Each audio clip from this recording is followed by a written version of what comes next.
Welcome back to Inside City Hall. Since 1885, New York state law has required employers on construction sites to provide safeguards for laborers working above ground. The so-called Scaffold law holds contractors and property owners fully liable for accidents that occur on building construction sites. That provision has been a source of contention for many years.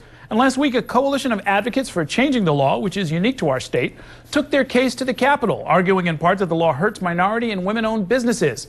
Joining me now to debate the issue are the Reverend Jacques DeGraff, who is Senior Vice President of 100 Black Men and co-chair for the Alliance for Minority and Women Construction Businesses, who wants to see the law changed. And Paul Fernandez is here. He is the Chief of Staff for the Building and Construction Trades Council of Greater New York, an organization that is opposed to changing the law. Good to see you. Thanks for coming in. Thanks for having us. Let me lay down some of the facts that we dug up so folks know what we're talking about. I mean, a lot of people get hurt on construction sites. That's the basis of the law. It was true in the 19th century. It's true now in the 21st century. Let's show the first slide.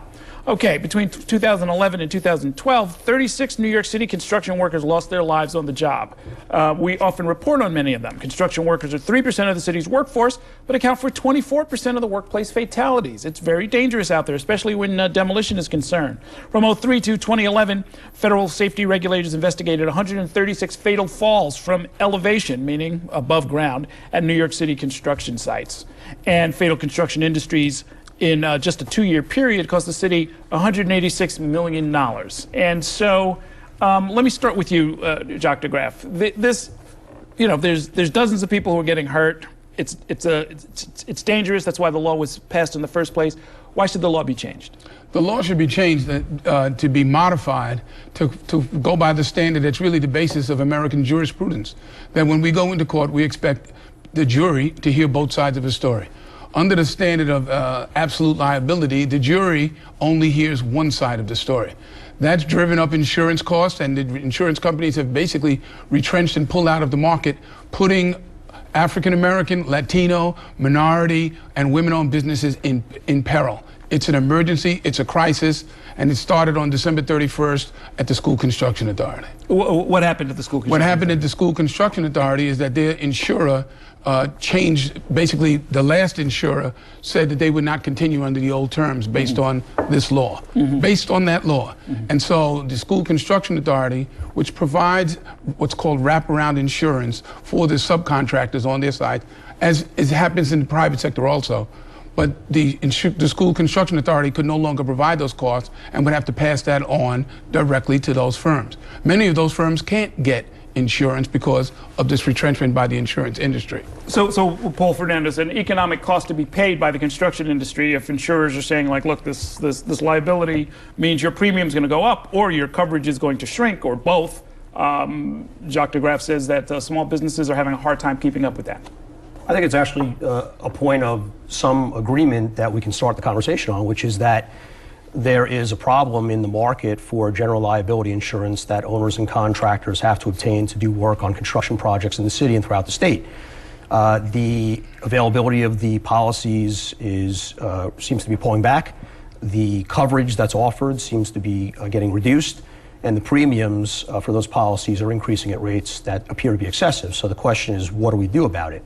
And what we in the unionized building trades, representing workers on these projects, a number of advocates for minority and Latino and immigrant workers who tend to be the workers most exposed to risk, oftentimes unnecessarily through unscrupulous contractors and owners, and also Assemblyman Francisco Moya, who just introduced legislation. What we've said is, let's open up the data on the insurance industry, the data that's supposed to determine how it is that we're arriving at these policies and what the pricing is.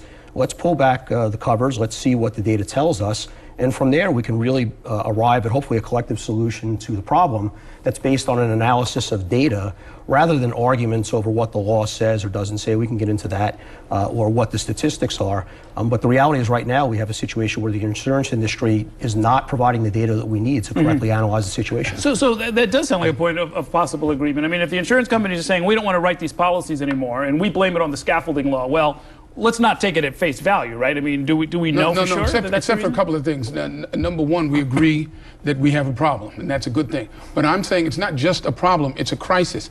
It's a crisis as a result of inaction in the legislature for 20 years. This didn't just happen. They've kicked the can down the road for 20 years. for MWB and small businesses across the state, the spring season is when bids go out for major capital projects. If you can't get insurance, you can't put in a bid. If you can't put in a bid, you can't retain your workers, and you're going out of business. It's a crisis right now. So it is not time. If you want to have a study, that's fine. But there's a lot of data that exists right now. The Insurance Services Office has already provided data which has been available to the building trades, it's been available to the second floor, and it's been available to the legislature. It's a crisis. It needs resolution right now. New Yorkers responded in Hurricane Sandy. They've responded since 9/11. We come together around things. I believe that there is common ground for us to find a solution and work together. But the key is to recognize that we're in a crisis. We don't need another study, or if you want to have a study, it cannot block a resolution right now. Okay, hold that thought. We're going to talk some more about possible solutions in just a minute when we are rejoined by these two folks to continue on this issue. We are going to take a short break now. Coming up, we'll ask former Lindsay administration official Sid Davidoff how Mayor de Blasio's snow headaches compare to the famous blizzard of 1969.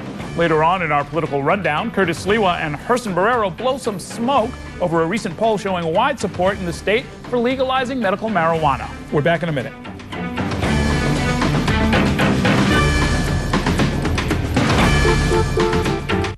Closed captioning is sponsored by 1-800-GOT-JUNK. Goodbye junk, hello relief. They say a picture's worth 1,000 words. New York One's Picture of the Day gives you the chance to say a mouthful. Let your fellow New Yorkers see what you're seeing. Send us your photos to newspics@ny1.com. Nobody likes to get sick, and it's no secret that a healthy lifestyle is the best way to prevent illness. Thursdays and Fridays on Time Warner Cable News New York 1, our wellness report will show you how to keep a healthy balance of mind, body, and spirit through preventive medicine, exercise, nutrition, and much more. Because staying healthy is more than just an apple a day. The Wellness Report, Thursdays and Fridays on Time Warner Cable News New York 1. Math and science are far more than just subjects at school. If you're passionate about cooking food, math and science become part of your everyday life. We learn measurements, we learn fractions. That's why Time Warner Cable created Connect a Million Minds, to show young people that math and science can be fun and lead to a career of their dreams. Whether it's an engineer, a food scientist, or a rock star chef. Visit connectamillionminds.com to learn more. The New York Times. The articles, the journalists, their stories. The New York Times Close Up, Saturday nights at 10 and Sunday mornings at 10, only on Time Warner Cable News New York 1. Looking for a getaway? Something exotic, relaxing, or just for the kids? Join Time Warner Cable News Mondays and Thursdays.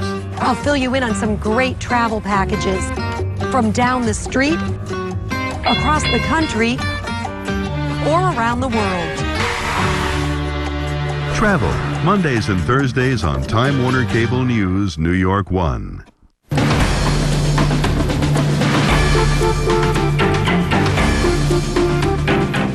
Welcome back to Inside City Hall, where we are debating the merits of the state's Scaffold law with Jacques DeGraff of the School Construction Authority's Diversity Council and Paul Fernandez from the Building and Construction Trades Council. I wanted to bring some more facts up that we pulled together, and this goes to the issue of who's being harmed on construction sites, which is why the law exists in the first place.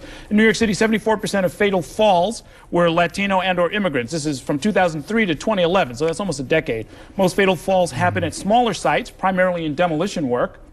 And we know that in 2012, median penalty per fatal accident was about $3,000. That was penalties from OSHA. The source is the Center for Popular Democracy. So you've got people who are getting hurt. You've got slap on the wrist type fines. And most of these falls are happening at smaller sites. So how do we protect the workers there? The workers, you have OSHA, you have workmen's compensation, you have a variety of existing safety laws that we both would agree on.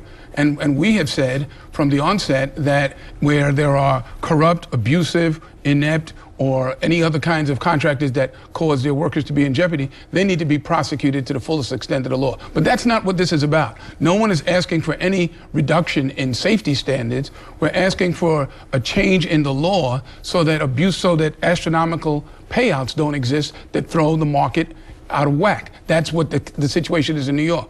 Other companies that do business in other places don't want to do business in New York because of that. So another study delays a decision. We need a decision right now.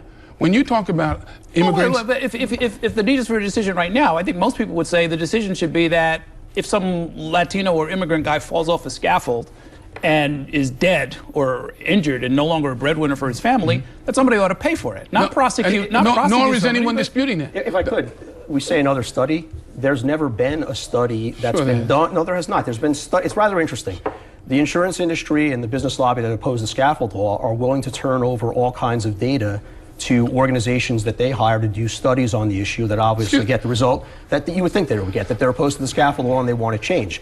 But they will not support legislation that would allow that data to be provided to the superintendent of financial services in a way that will allow the public and all of us to examine it transparently and let the facts lead us where I may. So, I have to say something. The scaffold law, we have to understand what the scaffold law even says. It says that for work at heights, which is the most dangerous work in construction, that the owner or contractor is liable only if an accident results from its failure to... The argument that's made is that we're the only state in the country that has this law. That is not true. The New York Law Journal last year did a report that found that 7 other states have scaffold laws, some of which specifically drew their inspiration from New York. So again, we can have a debate about the jurisprudence and what the law says and doesn't say, but the bottom line is the reason we're having this conversation is because of cost, and what we'd like to get down to is an actual analysis of what the cost is. Let me just clear up something. Is the issue the cost of the insurance, or is the issue the cost of the recoveries when people sue because they've been hurt or killed? Because of the astronomical payouts compared to other comparable states, Connecticut, New Jersey, and other places, New York's average cost for lawsuits, settlements, are astronomically higher because of the liability, even when there are fewer accidents. So the issue is not as he's characterized it. Minority and women and small-owned businesses are having problems getting insurance right now. That's not just my opinion. Organizations that have been around, like the Latino Builders Council, like NYSAM, like AMNI, all of these organizations came together to Albany.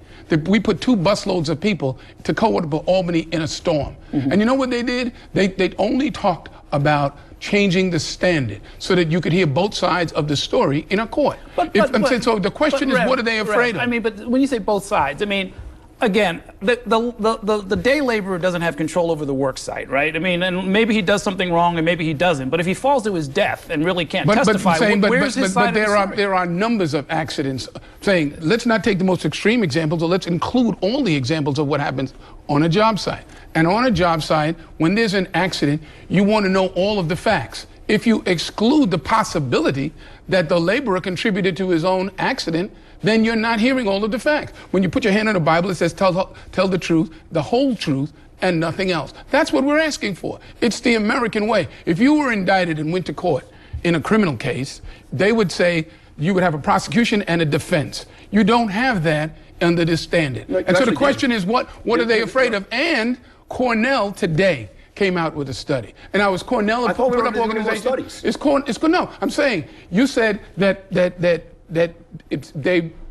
prejudice the result based on who paid them. Is Cornell's integrity at stake? It wasn't. Cornell was commissioned to do a study by a right-wing think tank that has now they're a right. Cornell is now a right-wing think tank? No, Cornell's not a right-wing think tank. Well, that's who came out with the study. Let's cut this and put it in plain language in our last minute for the audience.